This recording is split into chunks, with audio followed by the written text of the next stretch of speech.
Chapter 11 Modern History Bipin Chandra. The Nationalist Movement from 1905 to 1918. We are on page number 212. The last paragraph The Nationalists and the First World War. In June 1914, the First World War broke out between Great Britain, France, Russia, and Japan on one side, joined later by Italy and USA, and Germany, Austria, Hungary, and Turkey on the other. In India, the years of the war marked the maturing of nationalism. In the beginning, the Indian nationalist leaders, including Lokmanya Tilak, who had been released in June 1914, decided to support the war effort of the government in the mistaken belief that grateful Britain would repay India's loyalty with gratitude and enable India to take a long step forward on the road to self government. They did not realize fully that the different powers were fighting in the First World War precisely to safeguard their existing colonies, the Home Rule Leagues. At the same time, many Indian leaders saw clearly that the government was not likely to give any real concessions unless popular pressure was brought to bear upon it. Hence, a real mass political movement was necessary. Some other factors were leading the nationalist movement in the same direction. The World War, involving mutual struggle between the imperialist powers of Europe, destroyed the myth of the racial superiority of Western nations over the Asian peoples. Moreover, the war led to increased misery among the poorer classes of Indians. For them, the war had meant heavy taxation and soaring prices of daily necessities of life. They were getting ready to join any militant movement of protest. Consequently, the war years were years of intense nationalist political agitation. But this mass agitation could not be carried out under the leadership of National Congress, which had been become under moderate leadership a passive and inert political organization with no political work among the people to its credit. Therefore, two home rule leagues were started in 1915 and 16, one under the leadership of Lokmanya Tilak and other under the leadership of Annie Besant, an English admirer of Indian culture and Indian people, and Sir Subramaniam Iyer, S. Subramaniam Iyer. The two Home Rule Leagues worked in cooperation and carried out intense propaganda all over the country in favor of demand for grant of home rule or self-government to India after the war. It was during this agitation that Tilak gave the popular slogan, "Home rule is my birthright and I shall have it." The two leagues made rapid progress in cry of home rule resounded throughout the length and breadth of India. Many moderate nationalists who were dissatisfied with the Congress inactivity joined the Home Rule agitation. The Home Rule Leagues soon attracted the government's anger.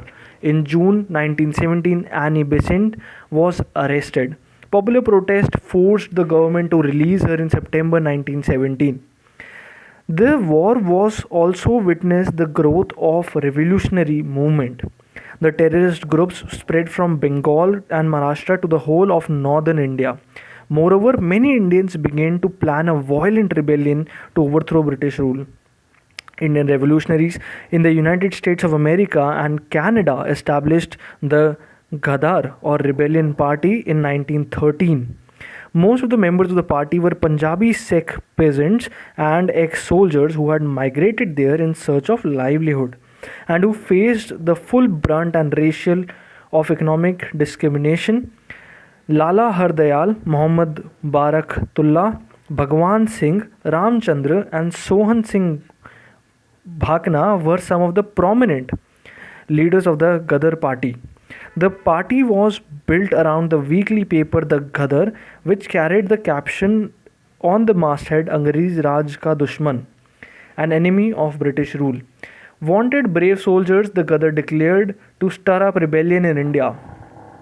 Pay death, price martyrdom, pension liberty. Field of battle India. The ideology of the party was strongly secular. In the words of Sohan Singh Bhakna, who later became the major peasant leader of Punjab, we were not Sikhs or Punjabis. Our religion was patriotism. The party had active members in other countries such as Mexico, Japan, China, Philippines, Malaysia, Singapore, Thailand, Indochina, and East Asia, East and South Africa. The Gadar Party was pledged to wage revolutionary war against the British in India. As soon as the First World War broke out in 1914, the Gadarites decided to send arms and men to India to start an uprising with the people of soldiers and local revolutionaries. Several thousand men volunteered to go back to India. Millions of dollars were contributed to pay for their expenses. Many gave their lifelong savings and sold lands and other property. The Gadarites also contacted Indian soldiers in Far East, Southeast Asia, and all over India, and persuaded several regiments to rebel. Finally, 21st February 1915 was fixed as the date for an armed revolt in Punjab. Unfortunately, the authorities came to know that these plans and took immediate action. The rebellious regiments were disbanded and their leaders were either imprisoned or hanged. For example, 12 men of 23rd Cavalry were executed. The leaders of the members of the Gadar party in Punjab were arrested on a mass scale and tried. 42 of them were hanged, 114 were transported for life, and 93 were sentenced to long terms of imprisonment. Many of them, after their release, founded the Kirti and communist movements in Punjab.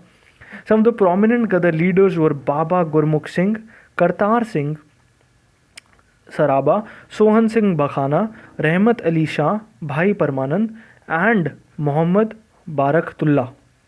Inspired by the Gadar party, 700 men of the 5th Light Infantry at Singapore revolted under the leadership of Jamadar Chishti Khan and Subedar Dunde Khan. They were crushed after a bitter battle in which many died. 37 others were publicly executed while 41 were transported for life. Other revolutionaries were active in India and abroad. In 1915, during an unsuccessful revolutionary attempt, Jatin Mukherjee, popularly known as Paga Jatin, gave his life fighting the battle with the police at Balasore. Rash Bihari Bose, Raja Mahendra Pratap, Lala Hardayal, Abdul Rahim, Maulana Ubaidullah Sindhi, Chamak Raman Pillai, Sardar Singh Rana, Madame Kama were some of the prominent Indians who carried on revolutionary activities and propaganda outside India, where they gathered the support of socialists and other anti-imperialists. Thank you everyone for tuning in. We will continue with the next part, that is the Lucknow session of the Congress 1916, in the next recording. Stay tuned and all the best for exams. Do share and subscribe the channel for more such videos, and thank you for staying this long.